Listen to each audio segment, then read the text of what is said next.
Hi value vibe Siva's. நம்ம இன்றைக்கி review பார்க்க போகிற வண்டி பார்த்தீங்கன்னா டொயோட்டா இன்னோவா 2.5 லிட்டரில் நம்ம பார்த்தீங்கன்னா இன்றைக்கி அந்த வண்டி ரிவ்யூ கொண்டு வந்திருக்கோம். இந்த ஆக்சுவலாக அந்த வண்டியை நமக்கு ரிவ்யூ கொடுத்தது பார்த்தீங்கன்னா ராஜ்குமார் கந்தசாமி. அதுக்கு நம்ம தேங்க்ஸ் சொல்லிக்கலாம். ஏன்னா இந்த வண்டியை நம்ம கொடுத்து அனுப்பியிருக்காரு. ஏன்னா இந்த இடத்துல தான் கொஞ்சம் சவுண்ட் குவாலிட்டிலாம் பெட்டராக இருக்கும், அதனால் இங்கே எடுத்து வந்திருக்கேன்.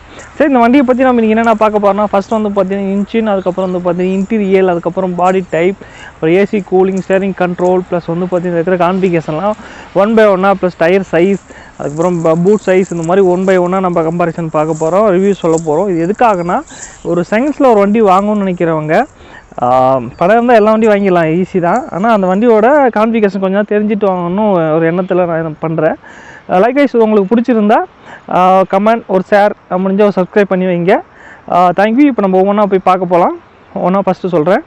ஃபஸ்ட்டு பார்த்தீங்கன்னா நம்ம பார்க்க பார்த்து பார்த்தீங்கன்னா இதோட இன்ஜின் டைப் பற்றி பார்க்கலாம். இந்த இன்ஜின் பார்த்தீங்கன்னா 1494 சிசி கொண்ட 4 சிலிண்டர் இன்லைன் வேல்யூவோட கொடுத்துருக்காங்க. இன்ஜின் டைப்னு பார்த்தீங்கன்னா 4 சிலிண்டர் இன்லைன் வேல்யூவோட தான் கொடுத்துருக்காங்க.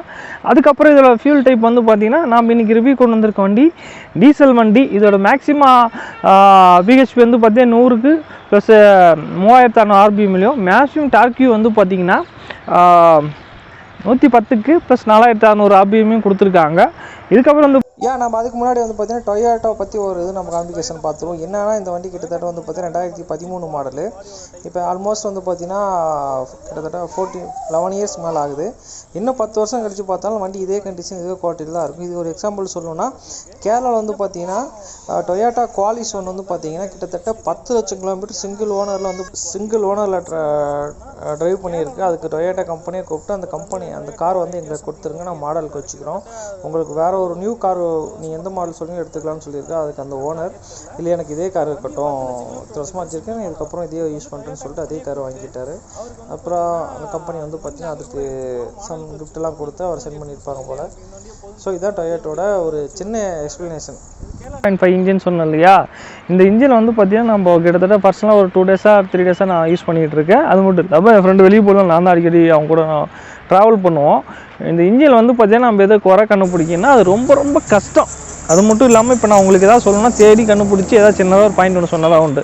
ஏன் அப்படின்னா, இந்த வண்டியில் பொறுத்த வரைக்கும் பார்த்தீங்கன்னா நாய்ஸும் ரொம்ப ரொம்ப கம்மியாக இருக்கும். அது மட்டும் இல்லாமல் கண்ட்ரோலிங் வைஸும் சரி, இல்லை பிக்கப் வைஸும் சரி, இல்லை ஆர்பிஎம் வைஸும் சரி, ஒரு பெட்டரான குவாலிட்டியான ஹைலைட்டான மைலேஜ்னால் இந்த வண்டி தான் பார்த்தீங்கன்னா நம்ம சொல்லலாம். ஏன் அப்படின்னா, இந்த வண்டியை ட்ராவல் பண்ணவங்களுக்கு, இல்லை டொயோட்டா யூஸ் பண்ணவங்களுக்கு இதை பற்றி நல்லா தெரிஞ்சிருக்கும்.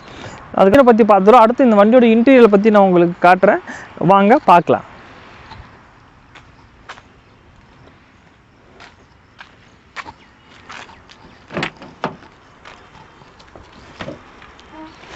இந்த வண்டியை பற்றி நம்ம ஃபஸ்ட்டு இன்டீரியர் வச்சு பேசணுன்னா பார்த்தீங்கன்னா அவ்வளோ ஹைஃபையான குவாலிட்டி, ப்ளஸ் பார்த்தீங்கன்னா எல்லாமே பவர் விண்டோவில் கொடுத்துருக்காங்க.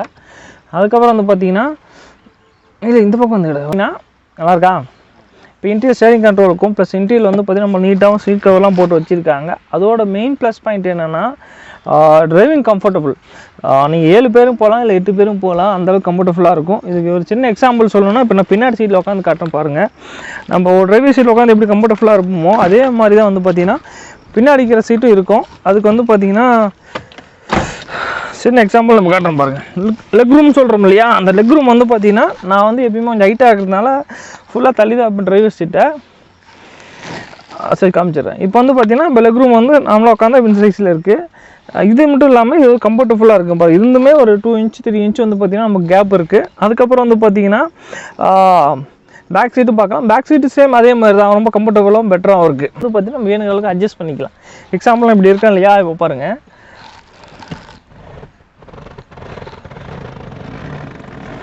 நமக்கு எவ்வளோ தூரம் வேணுமோ அவ்வளோ தூரம் நம்ம ஈஸியாக கம்ஃபர்டபுளாக மாற்றிக்க முடியும். அது பேக் சீட்டில் இருக்கவங்களுக்கு சேர்த்து சொல்ல டிஸ்டர்பன்ஸ் இல்லாமல் அந்தளவுக்கு இது ரொம்ப கம்ஃபர்டபுளான சீட்டு மேலே தூக்கம் பாருங்களேன்.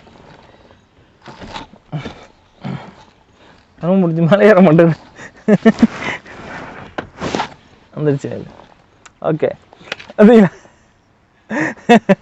இப்போ அடுத்து பார்த்தீங்கன்னா அதே மாதிரி சீட்டு பார்த்தீங்கன்னா பேக் சைடில் தான் இருக்கும். இப்போ பார்த்தீங்கன்னா அந்த சீட்டை கம்ஃபர்டபுளாக இருக்கட்டும், சீட் கவர் ஆகட்டும், இல்லை இந்த குவாலிட்டியாக இருக்கட்டும், பழைய இனோவா இருந்தாலுமே அதோட குவாலிட்டி பார்த்தீங்கன்னா இந்த ஓனர் நல்லா நீட் அண்ட் க்ளீனாக மெயின்டைன் பண்ணியிருக்காரு. அது மட்டும் இல்லாமல் கார் நல்லா நீட் ப்ளஸ் குட்டாக வச்சுருக்காரு. அதனால் பார்த்தீங்கன்னா சூப்பராக இருக்குது. அது மட்டும் இல்லாமல் இந்த வண்டியோட மினி மெயின் ப்ளஸ் பாயிண்ட்டே என்னென்னா கிட்டத்தட்ட வந்து பார்த்திங்கன்னா 6 7 9 பேர் வரைக்கும் தாராளமாக போகலாம். அதுவும் கொஞ்சம் ஒரு மிட் ரேஞ்சில் இருக்கவங்களுக்கு கொஞ்சம் நல்லா பாடியாக இருக்காங்கன்னா 8 பேர் தாராளமாக உட்காந்து போகலாம். கொஞ்சம் கூட வந்து பார்த்திங்கன்னா பெயினோ இல்லை வந்து பார்த்தீங்கன்னா அன்கம்ஃபர்டபுளோ இருக்காது. ஏன்னா அந்தளவுக்கு இதில் வந்து பார்த்தீங்கன்னா இதில் மேப் வியூ ஆகட்டும், யூடியூப் வியூ ஆகட்டும், அது மட்டும் இல்லாமல் மொபைலில் நம்ம லிங்க்கும் ஆட்டோமேட்டிக்காக பண்ணிக்கலாம். வாட்ஸ்அப்பில் ப்ரௌசர் ஸ்கேன் பண்ணுறோம் இல்லையா, அந்த மாதிரி இதில் ஆட்டோமேட்டிக்காக நம்ம பண்ணிக்க முடியும். அது மட்டும் இல்லாமல் வந்து பார்த்திங்கன்னா ஏசியோட கொடுத்துருக்காங்க. இது வந்து காமன் தான். நீ காட்டுங்க இல்லைங்க, இது வந்து ஏசி வந்து பார்த்திங்கன்னா உங்களுக்கு ஆட்டோமேட்டிக்காக தெரிஞ்சிருக்கும். நமக்கு ஃபேஸ்க்கு மட்டும் வருது, அப்புறம் லெக் ரூம் ப்ளஸ் வந்து ஃபேஸு, அதுக்கப்புறம் வந்து பார்த்திங்கன்னா இல்லை லெக் ரூம் மட்டும் இல்லை, அது அப்படியே ஆட்டோமேட்டிக்காக ஹீட்டரும் அதே மாதிரி தான் சேம். அதில் ஹை லோ இதெல்லாம் உங்களுக்கு தெரியும். அதுக்கப்புறம் வந்து பார்த்திங்கன்னா இதில் இந்த இன்னோவில் மட்டும் வந்து பார்த்திங்கன்னா நம்ம வீட்டுக்கெலாம் சுவிட்சு வச்சுருப்போம்ல, அந்த மாதிரி சுவிட்சு நம்ம ஏகப்பட்ட சுவிட்ச் வச்சுக்கலாம்.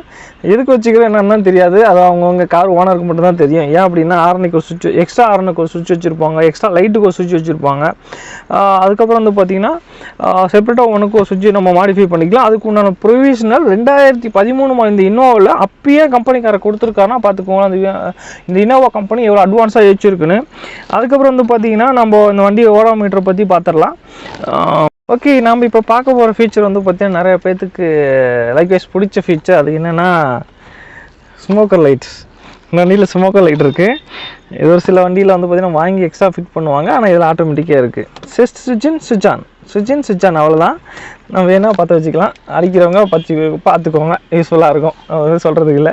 அதுக்கடுத்து இந்த வண்டியோட ஓடோமீட்டரை பற்றி பார்க்க போகிறோம். இதில் வந்து வேறு ஆர்ன் அடிக்குது, ஆர்னிங் சுவிட்ச் இருக்குது, நான் ஆஃப் பண்ண வேணாம், இப்படியே பார்த்துக்கலாம். ஃபஸ்ட்டு வந்து பார்த்திங்கன்னா இதில் ஆர்பிஎம் மீட்டர் கொடுத்துருக்காங்க. அடுத்து வந்து பார்த்திங்கன்னா டெம்பரேச்சர் மீட்டர், அதுக்கப்புறம் பெட்ரோல் மீட்டர். இந்த ஓனர்கிட்ட பிரித்து இந்த ஓனர் இருக்கான் இல்லையா, இவன் என் ஃப்ரெண்டு. இவன்கிட்ட எனக்கு பிடிச்ச பாயிண்ட் என்னென்னா டேங்க் எப்பயுமே ஆஃப் டேங்க் மேலே மெயின்டைன் பண்ணுவான். ஓட்டல யாருக்காவது கொடுக்கலாம் அந்த மாதிரிலாம் எதுவுமே கிடையாது. அவன் வண்டி அவன் அரை டேங்க் மேலே தான் மெயின்டைன் பண்ணுவான். இப்போ பாருங்கள், எக்ஸாம்பிள் வந்து எவ்வளோ பெட்ரோல் இருக்குன்னு பாருங்களேன், டீசல். இது வந்து ஒரு நல்ல ஒரு பெஸ்ட்டான குவாலிட்டியும் கூட. ஒரு அவசரத்துக்கு என்ன போனால் நம்ம உடனே பெட்ரோல் போங்க அந்த மாதிரிலாம் பார்க்க தேவையில்ல, ஆனால் கிளம்பிடலாம். அதுக்கப்புறம் இந்த வண்டி நம்ம மீட்டரை பற்றி பார்க்கலாம். மீட்டர் வந்து பார்த்திங்கன்னா 200 மீட்டர்ஸ் கொடுத்துருக்காங்க. இதில் நான் வந்து இந்த வண்டி ஹைலைட்டாக ட்ராவல் பண்ணது என்னென்னா 160 140 வரைக்கும் ட்ராவல் பண்ணியிருக்கேன். அதுக்கு மேலே கொஞ்சம் நமக்கே கொஞ்சம் பயமாக தான் இருக்குது, அதனால் நம்ம ஓட்ட முடியல. 160 தான் ஹையஸ்ட்டாக நான் ஓட்டியிருக்கேன். அந்த ஓனரை கேட்டால், இந்த ஓனர் இருக்கார் இல்லையா, இந்த ஓனர் 80க்கு மேலே ஓட்ட மாட்டார், ரொம்ப தங்கமானவர். அதுக்கப்புறம் என்ன சொல்கிறதுனா இப்போ வந்து பார்த்திங்கன்னா ட்ரிப் மீட்டரை பற்றி நம்ம பார்த்துடலாம். இப்போ ட்ரிப் மீட்டர் வந்து உங்களுக்கு காட்டுறேன். கிட்டத்தட்ட ஒரு 2 lakh கிலோமீட்டர் ஓடி இருக்குன்னு சொன்னாலே வாங்க பார்க்கலாம். ஃபஸ்ட்டு வந்து ட்ரிப்பு கொடுத்துருக்காங்க.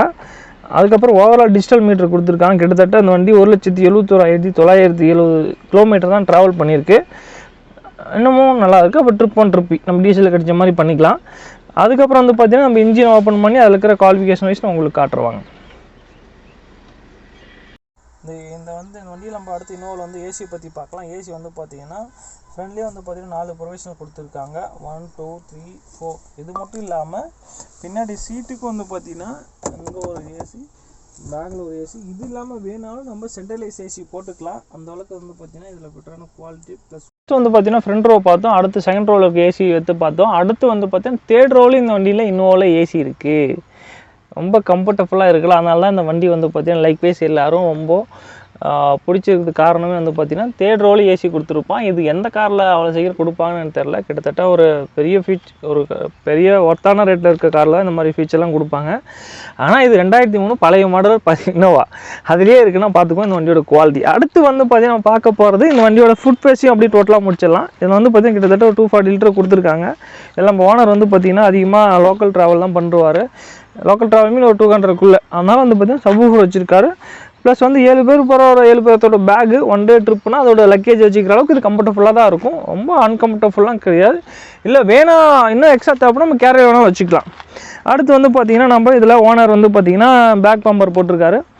அடுத்து நம்ம பார்க்க போகிறது வந்து பார்த்திங்கன்னா இன்ஜினை பற்றி ஜஸ்ட் ஓப்பன் பண்ணி காட்டுறதா காமிச்சு. இதில் வந்து பார்த்திங்கன்னா 2500 cc இன்ஜின் ப்ளஸ் வந்து பார்த்திங்கன்னா பேட்ரி. அதுக்கப்புறம் வந்து பார்த்திங்கன்னா இந்த வண்டியோட ஹைலைட்டான பாயிண்ட் என்ன எனக்கு ரொம்ப பிடிச்சி, இந்த டர்போ சார்ஜர் சூப்பராக இருக்கும். அந்த புல்லிங் பவர்னு சொல்கிறோம் இல்லையா, அது வேறு லெவலில் இருக்கும். இந்த வண்டின்னு இல்லை, டர்போன்னு ஒரு மெத்தட் யூஸ் பண்ணியிருக்கு. எந்த வண்டியாக இருந்தாலுமே அதோட ஃபஸ்ட்டு ஃபுல்லிங் பவர்ஃபுல்லாகவும் வந்து பார்த்திங்கன்னா கான்ஃபிடென்ட்டை கொடுக்குற அளவுக்கு பெட்டராகவும் இருக்கும். அடுத்து வந்து பார்த்திங்கன்னா நம்ம பார்க்க போகிறது வந்து பார்த்திங்கன்னா இந்த வண்டியோட வீல் சைஸை பற்றி பார்க்க போகிறோம்.